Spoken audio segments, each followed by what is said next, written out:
उत्तर प्रदेश में इस समय परिवर्तन की लहर है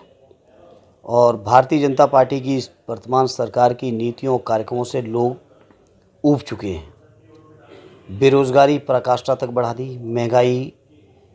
बेहिसाब बढ़ी, किसान परेशान हैं, नौजवान रोजगार से लेके शिक्षा से लेके तमाम सुविधाओं के लिए परेशान हैं, कर्मचारी अलग परेशान हैं। जितने भी और लोग हैं, चाहे वो रोजगार सेवक हों, शिक्षक हों, आंगनवाड़ी के कार्यकर्ती हों, निदेशक हों, हर तरफ समाज में हाहाकार है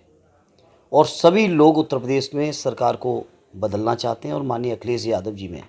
और समाजवादी पार्टी में भरोसा लोगों का ज़बरदस्त बढ़ा है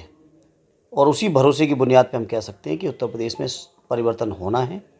और एक बार फिर से समाजवादी पार्टी की सरकार आनी है। देखिए, एजेंडा और हमारी प्राथमिकताएं लगातार जो जनहित में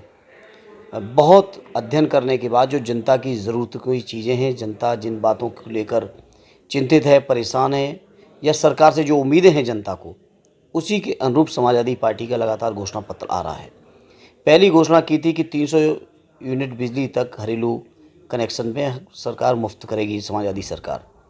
साथ ही साथ किसानों की सिंचाई का भी जो बिजली का बिल है वो माफ़ होगा। इसी तरह से जो गरीबों को, परिवारों को देने का, सहायता देने का, जो राशन देने का है, आगामी समय में जब समाजवादियों को मौका मिलेगा तो हमेशा के लिए, ये चुनाव देख के नहीं, बीजेपी के लोग जो चुनाव देख के काम कर रहे हैं, समाजवादी सरकार बनेगी तो हमेशा हमेशा के लिए गरीबों को राहत मिलेगी। गरीब माताओं बहनों को 1500 रुपये की समाजवादी पेंशन, जो पहले 500 रुपये हुआ करती थी, आज 1500 रुपये देने का वादा माननीय अखिलेश यादव जी ने किया है। केवल आईटी सेक्टर में, अभी और सेक्टर तो बहुत बाकी हैं, घोषणा पत्र में आएगा डिटेल में। केवल आईटी सेक्टर में 22 लाख नौजवानों को रोज़गार देने का भी वादा किया समाजवादी पार्टी ने। जितने भी सरकारी कर्मचारी हैं जो नई पेंशन स्कीम से परेशान थे, जिनका भविष्य अधर में था, अंधकार में था, उनके लिए भी पार्टी ने तय किया कि पुरानी घोषणा की पेंशन की जो योजना थी, पुरानी पेंशन की, उस योजना को लागू करेंगे।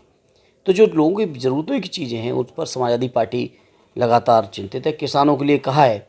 कि जितने किसान आंदोलन हमारे किसान ख़त्म हुए हैं या उनकी हत्याएं तक हुई हैं, उन किसानों के परिवारों को 25 लाख रुपए की आर्थिक सहायता के तौर पे, सम्मान राशि के तौर पे देने का काम करेंगे।